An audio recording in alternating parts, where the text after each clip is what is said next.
दोस्तों हो जाइए तैयार, क्योंकि आज हम लेकर आ चुके हैं बवाल अपडेट अपने हिट मशीन खेसारी यादव की तरफ से।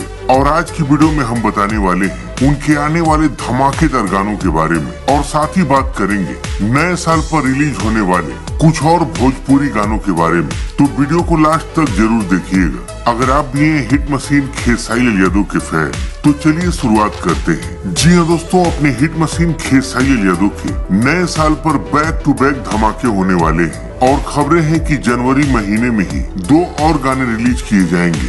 करिया साड़ी आदि शक्ति फिल्म से अखिलेश कश्यप जी, जिन्हें कश्यप कहर कहा जाता है, उनका लिखा हुआ धमाकेदार गाना और डोली में गोली मार देम थ्री, जिसके बारे में पवन पांडे जी ने बताया है कि लगन शुरू होते ही इस गाने का रिलीज डेट बता दिया जाएगा, और ये दोनों ही गाने जनवरी महीने में रिलीज हो सकते हैं। इसके अलावा सारेगामा हम भोजपुरी से साल का सबसे नागिन, जिसके लिए फैंस काफी ज्यादा उत्साहित हैं, वो भी बहुत जल्द रिलीज होने वाला है। इसके साथ ही दोस्तों भोजपुरी में गर्दा मचाने आ चुकी है 2 हसीनाएं।